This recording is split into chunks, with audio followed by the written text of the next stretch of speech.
the Lord, everyone. Thank you for joining us today on the series on investment. Thank you once again for joining us in the previous sessions. Today we are blessed to have Elder Kwabena Boamah with us to continue the series on investment. Today we want to choose the topic budgeting. Remember, we have learned what investment is, the types of investments, the risk and returns, credible institutions you can invest with. Now, we want to take the personal decision to budget, to invest and save. So Elder is here to help us. I believe you also want to know something about that. You're welcome. Thank you, Esther. Yeah, Elder, we want to find out what budgeting is. Because in our time, I don't know if it's been saying in your time too, but it's difficult to save than to think of even investing into something else, saving a bit and investing in something else. How do we go about that? What is budgeting? How do we go about that?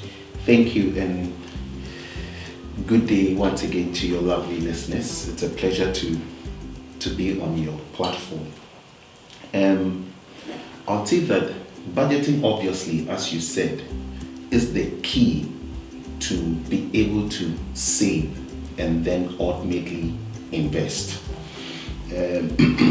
I'm sure you might have heard people say that the take home is not enough to take us home. Mm-hmm. And especially in the midst of this COVID, people losing their jobs, people having to incur extra cost because of increases in food and stuff like that. Yes.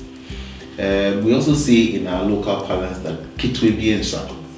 And then we also say that drops of little water makes a mighty ocean. So today's session, I would just give you a peep into budgeting and some basic things we can do to ensure that we are still able to save and invest in the midst of our scarcity.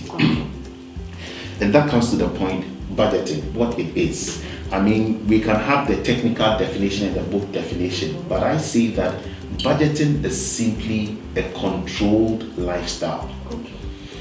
Once you are able to control your lifestyle, that in itself is your budget done. Mm-hmm. And I'll illustrate that. If you don't smoke, okay, there's no way you'll spend money on cigarette. If you don't drink, you won't spend money on alcohol. So your lifestyle has a direct bearing on how your expenses are designed. And our lifestyle is also premised on our background and our taste in life. Depending on how you were brought up and the things you've gone through and how you've also chosen to live your life, your needs and wants are defined. So somebody would say, I want to buy a Tico, he can afford. Somebody will say, no, I don't like Tico. I would rather go for an Elantra, which is more expensive. Whether he can afford or not, that's another question. But it's his taste that is defining how he wants to live his life. And I'll share two scenarios for you. Yesterday I was with a friend and he told me that he posted on his Facebook an Elantra that he was selling. And a young guy he knows called him that he wanted to buy. It's about 43,000. But he knows that the guy has an i10 that he's using, which is a 1 liter engine. So he asked him, why does he want to drop the i10 and then go and buy this one? And he said, where he is now, he thinks he needs to drive an Elantra. And he asked him, has he built a house? He said, no. When did you pay your last rent? He said, about 18 months ago. So when is it next due? He said in about 4 months. So you have rent to pay in the next 4 months. You are thinking of changing your car from i10 to Elantra, more expensive and higher engine capacity. So this is a guy's style or lifestyle that is defining how he should spend. And he advised him not to go ahead. Don't sell it. Yes. And then I have a friend too who, anytime we go to the house and we talk about like washing machine, the wife will go like, KB,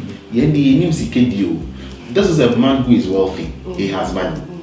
But because of his background, things like washing machine is not his language. So though he can afford, because of his nature, he doesn't even think of those things. And that's how I say budgeting boils down to your lifestyle, how you have chosen to live your life. And if we as Christians, we go by modesty, ensuring that everything that we do is moderate, we are not pleasing other people, then we'll have budgets that meet our needs and we're able to live within our means. Then again, when we look at budgeting, we say that if you fail to plan, you plan to fail. So there's no middle ground. And budgeting is either consciously done or unconsciously done, no matter where you are, because our resources are always not enough. And for that reason, we'll need to make decisions about what to buy and what not to buy. So in budgeting, the first step is yourself. Yes. Look at yourself and then tell yourself the kind of life you want to live because of the objectives that you have ahead of you. And I'm sure in the next session we'll look at some objectives that will spur us on in looking at budgeting. When you look at yourself and you look at the objectives that you have ahead of you, it will show you how you should manage your life. And that's yourself. If you have a family, you need to have a discussion with the wife and children and let them know how we will choose to live our lives. If we buy a shoe, know that this shoe is going for 1 or 2 years, so you handle it well and you don't have to spend again. Then apart from that, budgeting has 2 components, the income and then the expenditure. We always focus on the expenditure, but budgeting also involves income, and we need to look at both. On the income side, we should always aspire to increase our capacity to earn more. So if you're working, you can develop yourself so that you can get promoted and then you do more. You can look at your passion so that you can do other things that will bring you extra money. So income can be adjusted if we work towards it. Then we come to the expenditure side, and that is critical because no matter what we do, we will have to spend. But before you look at expenses, let's always have at the back of our minds that it's more important to save than to spend. Once we start with that premise, we'll begin to have a budget and a lifestyle that will allow us to save and invest. So number 1, you look at all your income and you write it down. And then you begin to look at all your expenses and then you write them also down. Once you do that, we go back to the income. Now, Professor Dai developed this principle they call 10-10-80, where he said you do 10% in giving or tithing, then you do 10% for yourself, that's the saving from your salary, and then the 80% you give out to anybody else, and that's where your expenses fit. Yes. But over the years, I've learned that it's a struggle for people to actually keep 20% of their salary without touching it. And I realized that it's much easier when people say, of my salary, if I earn 500 cedis a month, I tell myself that in every year, I will set a target of 500 cedis as an investment. So this whole year, I want to save a minimum of 1 month salary. If that is still difficult for you, I'd say start small. Do about 3 to 5% of your salary, which will be for yourself and for your savings, and then which will put into an investment.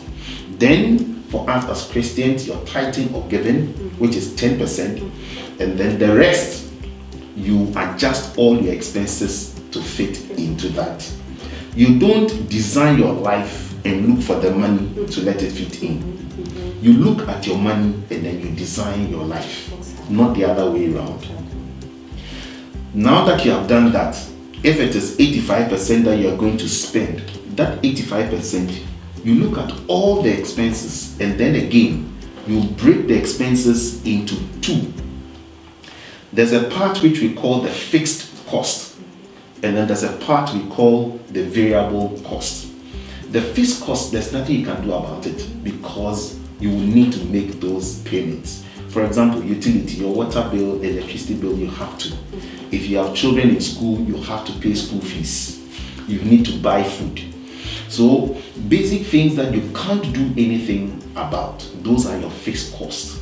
You need them to survive, like Maslow's hierarchy of needs, physiological needs. Those must be satisfied before safety and water, shelter, all those things. You take care of it.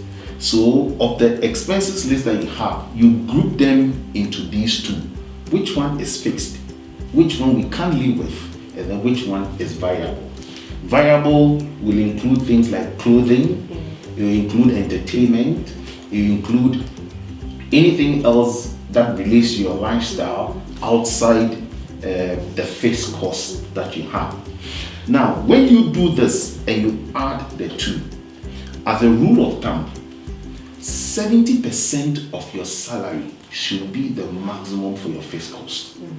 If your fixed cost is above 70%, it's a sign that you are living above your means. Because if your rent takes about 50% of your salary, then it means where you are staying is too expensive for you. So when you add your fixed cost and you realize that you've hit 70%, you should know that there's something in there that is going above your means. If you switch on your air condition and you end up paying electricity that takes 30%, 40% of your salary, it means you are living above your means. So once you have that guideline, it puts all your expenses now into shape. So you separate the fixed cost, then you come to the variable cost. Because the variable cost, you can choose or you can live without it. You can arrange the variable cost after each other. So you can choose that this month we'll have entertainment. Next month, no entertainment. You can choose that this month we'll buy clothes for this our first one. Next month we'll buy for our second one. So you can rearrange those expenses so that they can all fit into the variable cost. Once you do that, you have excess that you can live within. And that's the rule of thumb for budgeting. So just to recap, you take your income, you list all your income, and then you look at all your expenses, you break it into two, the fixed and then the variable. Then you take a percentage of your salary in terms of, on top of your expenditure, that will be your savings, which is 3 or 5%. Then you come to your tithes. Then the rest will be the expenses, which you break into fixed. So fixed comes once you are done with the fixed cost. Now everything else on the list, you need to arrange to make sure that they fit into what is left, and that is budgeting. Wow. So we have budgeting. 10, 80. Oh, KB, thank you. Okay, so with all of this, it means that there's no clear cut or there's no particular formula to budgeting. However, you have to look at yourself. You have to look at your lifestyle, look at your fixed cost, your variable cost, and put together your own budget so that you can be comfortable. Especially for us Christians, the mode is, or the formula is modesty, so that we can take on. KB, thank you very much for coming today. I think you said it all. I don't know if you have a question from home, but I think we'll find a way to get it to KB, and then we'll bring your answer to you when we meet again next time. Thank you for joining us today. I believe you've been blessed. KB has done a good job, and we'll advise ourselves, to put together something to invest. We need to budget and invest, especially in these times. COVID has told us that you should expect anything at all, because in the past 3 months we have bought many things. We bought food extra and all of that, and it's important to save so that in case of anything like this, we'll have something to manage. You have an investment. If you are not going to work, that will bring us something, some sort of returns. God bless you for your time, KB. Thank you once again. See you same time next week. This production was brought to you by PIWC Michelle Camp and of course from our studios. Let's meet again next time. Bye bye.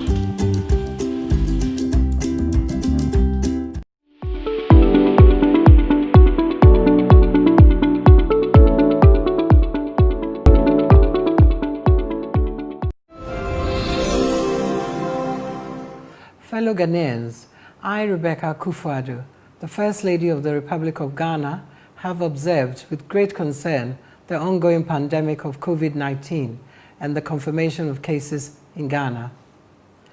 I would like to use this opportunity to re-emphasize the various preventive measures recommended by the Ministry of Health and urge everyone to take care of their health and that of their families by adhering to the following precautionary measures. Regular and thorough washing of hands with soap and running water and use of alcohol-based hand sanitizers. Avoid shaking hands. Cover the mouth and nose with tissue when coughing or sneezing and dispose of the tissue immediately. Keep a distance of at least 2 meters away from a person with fever, cough, sneezing and difficulty in breathing. It is advisable to be physically active, drink plenty of water, eat healthy, avoid stress, and have enough sleep. Stay home if you feel unwell with symptoms of fever, cough, and difficulty in breathing, and call the following numbers immediately: 050-949-7700 and 055-843-9868. Thank you.